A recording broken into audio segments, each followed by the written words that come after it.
So what's happening? Okay, so last week this young Israel. See, because the problem is he's not in there when I'm answering up his thing. So should I wait until he gets in? No. Why? What good is it? I'm talking to the wall because he's You're not talking to individuals. You're talking to the masses. All right. So last week he said top Jews from Moses to Spielberg. I imagine that means Steven Spielberg. Yeah. Can we take that off the screen? The lingerie football league? Come on, dude. I'm trying to learn Torah here. Have married shiksas. Speaking of which. I want to say, for the record, that Moses did not marry a shiksa. His wife was a convert, okay? So it's not like he just... She was black, wasn't she? She was Cushite. Cushy. I think so. I don't want to say yes. I think that sounds accurate, though. That's one thing. But she was a convert. She's not like he just went out and married a shiksa. Next, James the Noachide. I know who he is. He asked a good dream. He asked a good question. He said, "Doesn't God speak to us in our dreams?" Mm-hmm. The answer is complicated. The answer is yes, he does speak to us in our dreams. The problem is we don't know on our own how to interpret them, because he doesn't say, it doesn't come out like Charlton Heston or whatever the guy. Right. He doesn't come out like James. Bond. No, James. What's the guy's name? James Earl Ray? No, that's is that the guy's name? The guy who this is CNN.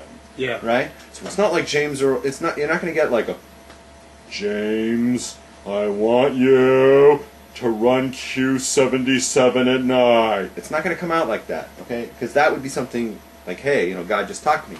It's going to be like weird, You're going to have like a dream, and you're by a river, and like there's these kids that you used to know when you were like in 4th grade, and like they're there, and you're going to like wake up and go like, what was that about, And you're on your own trying to figure it out. That's the problem. He speaks to us in riddles. We're going to see a little bit of that in next week's parsha, because he speaks. Joseph started interpreting dreams because he was able to see these riddles and put them together. God will give clues, but you don't know after you've decoded everything. You think you have it, but you don't really know. What about wet dreams?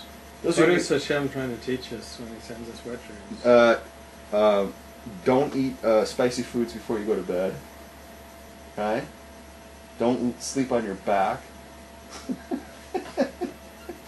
Or on your stomach. Don't sleep on your stomach. Don't eat spicy foods before you go to bed. These kind of things. That's actually spelled out on Hilchos Erev Yom Kippur. Because on Erev Yom Kippur, we don't want to have a wet dream on Yom Kippur. That's really bad. So you're supposed to do things on Erev Yom Kippur to prevent that. Like it says, don't eat spicy foods that day, and make sure you don't sleep on. And it was James Earl Ray who killed Martin Luther King. That's why I didn't want to say it. That's exactly why I was checking in before I went all the way. I was like, James Earl Ray. You're like, yeah, that's him. I'm like, okay, I'll go with it. But James Earl Jones. James Earl Jones. That's exactly what I was afraid of. I was like, isn't that the guy who killed, what's his name? All right, whatever. And there's a question, Cushi. Cushi means from Cushite. Wait a second, black. They said who? He killed who? James Earl Ray killed who? Martin Luther King. That's right. That's 100% right. Okay, and Cushi means what? From the land of Cushite, meaning black. Yeah. African. Right. So I thought Moses married an African... Well, they say he married I mean, there's a medrash or something that I think that he married a woman from there, but you know what? One of the daughters of... I'm not positive. I have to look it up. I hate it that my lingerie football league keeps freezing. Can I keep going? Yeah, please. There was a Chris Milborn, Australia, and I think that's an actual person, right? Yeah. Do you know him? No. Okay. And he asked, is God black? Is God a woman? Okay, so Moses married Zipporah, a Midianite priestess. She's from Midian. That's not from the direct line of black people. But he probably had several wives, right? I don't know. I have to look it up. There's some truth to it, and I don't remember. There's a medrash. I know what they're talking about, but I'd have to go look it up. So Zipporah was a daughter of Jethro, a Midianite priest. Jethro? Yeah. Or from like Beverly Hillbillies or something? No, this is the original Jethro. Yisro. Okay. Yes, Rove, say it. Was Moses married to a black woman? This is on Answers.com. Yes. You can't go by Answers.com. Yes, Moses' first wife, Zipporah, was Shemitic. She was descended of Noah's son Shem. However, Moses married a second time to a woman from Ethiopia. Why are you even repeating this? Just to confuse people? His name is never mentioned. One has to remember that Moses grew up in Egypt. Answers.com. It needs to be ignored. This can be. Why are you confusing people? Why are you even reading from there? This can be found in the Bible, Numbers chapter 12, verses 1 to 15. Why would you read from Answers.com? Great source. Who answered that for you? Was it Rav? Was it somebody who had a... says Reb Moshe Feinstein. Sure. Moshe Feinstein was on the internet before it was even created. Yeah. Okay. Would you sit back and stop confusing people? Okay. Sorry. I'm gonna be spanking you quite a bit tonight because I see you as a source of... What were we talking about again? And it looks like Chicago has now scored 14-0 in the lingerie football league.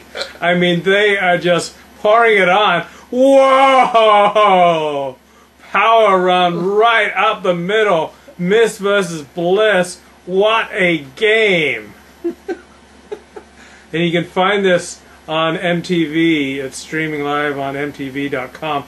Running down the sidelines. Woo! Okay, I've seen enough. Okay. I feel like it's a bad. It's like going into Hooters on a. All right, so here's what's happening. The question was: is God black? Is God a woman? The answer is no and no. Why is the answer to that no and no? Quick. Because God doesn't have material form. Exactly. God's not corporeal. God is not only God not black, as he doesn't have a color, but he's not a woman. He's not a person, and he is not female. God is masculine. Do you know why? Well, God is male, masculine. Why? Because Hebrew verbs have to be either masculine or feminine. Right. Well, why is he masculine? I don't know. Ladies half right. And everything that the Torah, everything in Judaism, everything in this world is either feminine or masculine. Okay? It doesn't mean that you're a man or a woman. It means that everything is feminine or masculine. Everything in this world is either a giver or a receiver. Right? It's like football. You have your quarterback who throws it and your receiver who catches it, right? Yeah. So the receiver is feminine.